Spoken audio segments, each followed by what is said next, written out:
¿Qué sucede en el cuerpo cuando las barreras que nos protegen del mundo exterior se rompen por el fuego?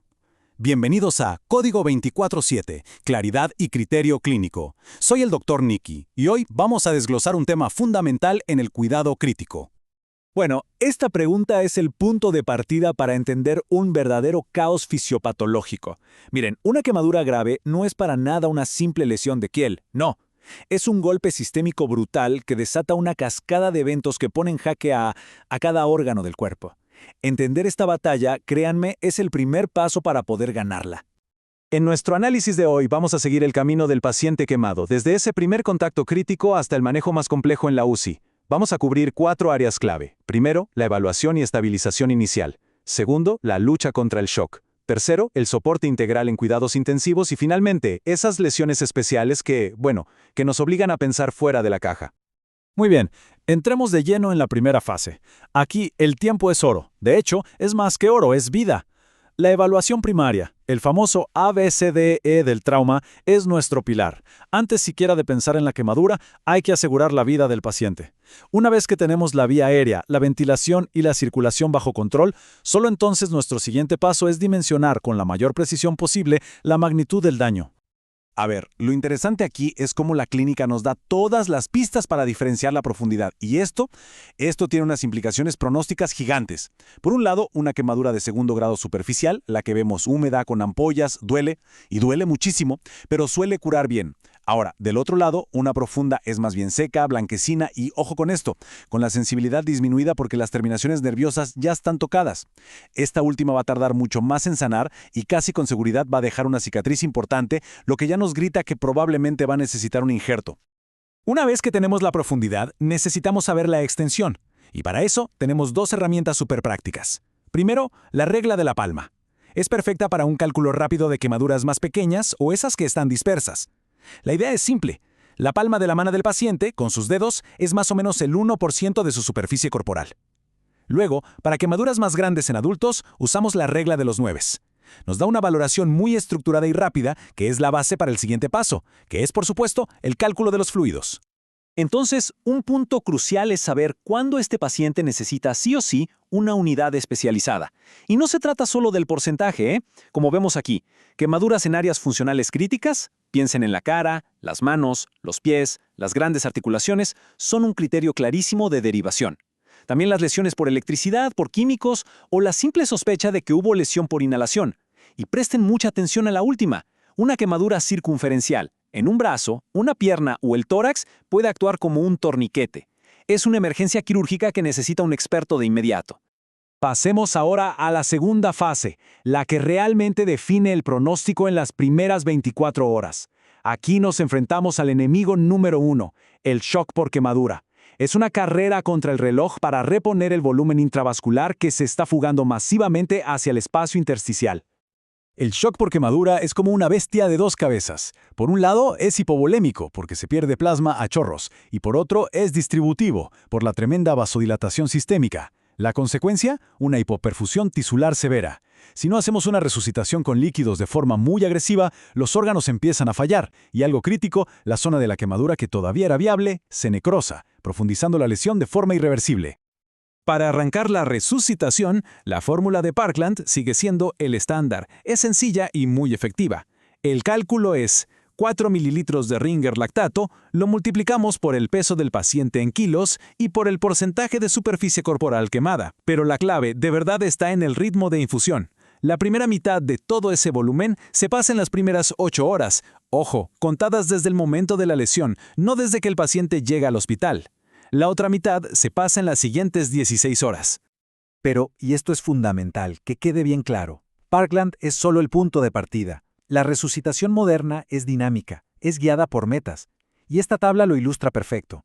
La diuresis horaria, que idealmente debe estar entre 0.5 y 1 mililitro por kilo de peso ideal por hora, es nuestro mejor indicador de perfusión. Si la diuresis baja, subimos los fluidos. Si es demasiada, los reducimos para evitar la sobrecarga y sus complicaciones, como el síndrome compartimental abdominal. Además de la diuresis, vigilamos todo un panel de variables. Buscamos una presión arterial media por encima de 65, una frecuencia cardíaca que no se dispare y un paciente que se mantenga despierto y orientado. Y en el laboratorio, la normalización del lactato y un déficit de base que mejore nos dicen que estamos revirtiendo la hipoperfusión. Esas son las verdaderas señales de que vamos por buen camino. Bien, una vez que superamos la fase aguda de resucitación, la batalla cambia de frente. Ahora se libra en la UCI, y es una lucha sistémica contra una respuesta hipermetabólica brutal, un catabolismo extremo y, por supuesto, el riesgo constante de infección. Para entender cómo manejarlo, hay que comprender esta respuesta en dos fases. Primero, la fase EV. Los primeros días es de hipometabolismo. Es como si el cuerpo intentara conservar energía.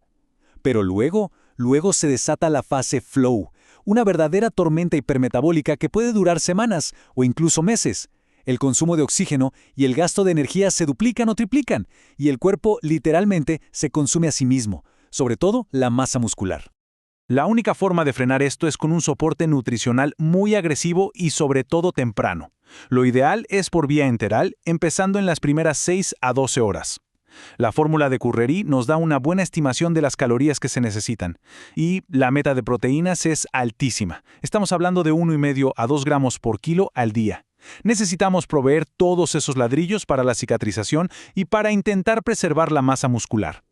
Además de la nutrición, tenemos armas farmacológicas. La oxandrolona, que es un esteroide anabólico, ha demostrado ser muy efectiva. A una dosis de 10 miligramos 2 veces al día por vía enteral, nos ayuda a inclinar la balanza hacia el anabolismo, preservando músculo y mejorando la síntesis de proteínas. El propranolol es otra herramienta fundamental. Al ser un beta-bloqueante, lo que hace es frenar los efectos devastadores de esa tormenta de catecolaminas que se libera tras la quemadura. El resultado, reduce la frecuencia cardíaca, baja el gasto energético en reposo y, al final del día, limita que el músculo se degrade. Todo esto se ha asociado con mejores resultados. Ahora vamos a meternos con escenarios especiales, esos que complican todo el cuadro. Aquí los protocolos estándar se quedan cortos, porque a menudo el fuego es solo el comienzo del verdadero problema. La lesión por inhalación es un asesino silencioso. Hay que tener un índice de sospecha altísimo con estas señales de alerta. Un incendio en un lugar cerrado, esputo con hollín, quemaduras en la cara, son todas banderas rojas. Y si escuchamos estridor o la voz se vuelve ronca, son signos de que un edema de la vía aérea es inminente. Ante la más mínima duda, la intubación temprana y profiláctica es siempre la decisión más segura.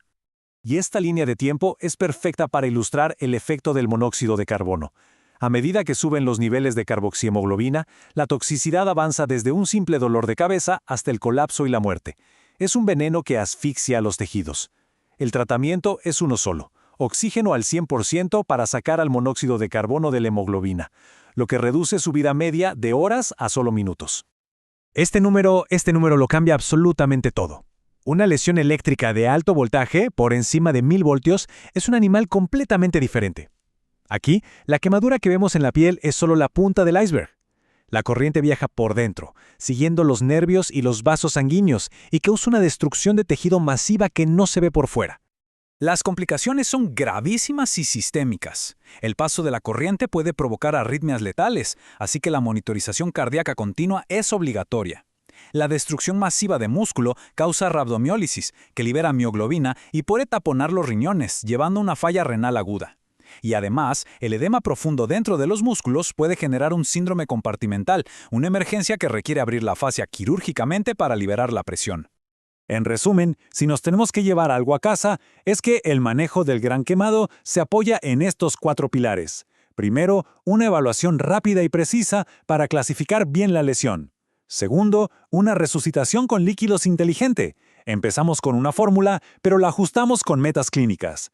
Tercero, un soporte sistémico precoz para frenar esa tormenta catabólica. Y cuarto, mantener siempre un altísimo índice de sospecha para esas lesiones ocultas que también pueden matar. Y para terminar, quiero dejar una reflexión. Nuestro trabajo en la fase aguda es, sin duda, salvar la vida. Pero el verdadero desafío, muchas veces, empieza después. La recuperación integral significa tratar no solo la piel, sino también esas cicatrices profundas, las emocionales, las funcionales. Pensar en esto desde el principio nos cambia la perspectiva del cuidado y redefine lo que de verdad significa tener éxito. Muchas gracias por su atención. Dejen un like y suscríbanse para seguir disfrutando de contenido médico interesante y de alta calidad.